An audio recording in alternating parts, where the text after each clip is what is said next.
देश ने युवाओं की अनेक पीढ़ियां जोड़ी है, लेकिन कांग्रेस घटती ही चली गई। बीजेपी अपने विचार, विजन और विकास के विश्वास पर खरा उतरकर देश की पसंद बन रही है, जनता जनार्दन के आशीर्वाद प्राप्त कर रही है।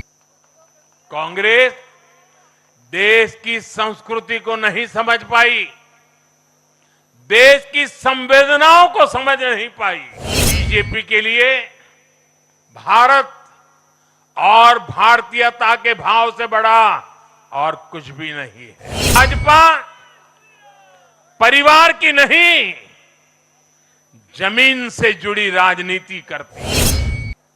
कांग्रेस एस्पिरेशंस की राजनीति जानती ही नहीं है। इसलिए देश के किसानों की पसंद बीजेपी है। साथियों, आजादी के बाद कांग्रेस ने देश के करीब करीब हर राज्य में सरकारें बनाई। ये आजादी के आंदोलन का जो इमोशन था, उसका उनको लाभ मिला था, उसमें से उपजा हुआ जनादेश था। लेकिन जैसे जैसे आजादी के आंदोलन का इमोशन से आगे निकल करके देश धरातल के काम पर लौटा, वैसे वैसे कांग्रेस जनता का भरोसा खोती चली गई। बीते दशकों में देश ने युवाओं की अनेक पीढ़ियां जोड़ी है, लेकिन कांग्रेस घटती ही चली गई है। कांग्रेस देश की संस्कृति को नहीं समझ पाई, देश की संवेदनाओं को समझ नहीं पाई। कांग्रेस एस्पिरेशंस की राजनीति जानती ही नहीं है।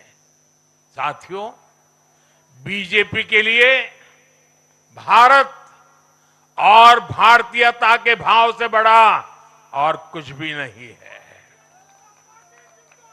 हमारे लिए भारत सब कुछ है, भारतीयता सब कुछ है। और बीजेपी सिर्फ नेशनल पार्टी है, इतना ही नहीं है, ये रीजनल एस्पिरेशन से नेशनल एम्बिशंस को पूरा करने वाली पार्टी है। इसलिए बीजेपी अपने विचार, विजन और विकास के विश्वास पर खरा उतरकर देश की पसंद बन रही है, जनता जनार्दन के आशीर्वाद प्राप्त कर रही है। भाजपा परिवार की नहीं, जमीन से जुड़ी राजनीति करती है। इसलिए आज नॉर्थ ईस्ट भाजपा से जुड़ता है। इसलिए आज पूरा आदिवासी अंचल बीजेपी को इतना प्रचंड जनादेश दे रहा है। इसलिए देश के मछुआरों का भूतपूर्व समर्थन बीजेपी के साथ है। इसलिए देश के किसानों की पसंद बीजेपी है।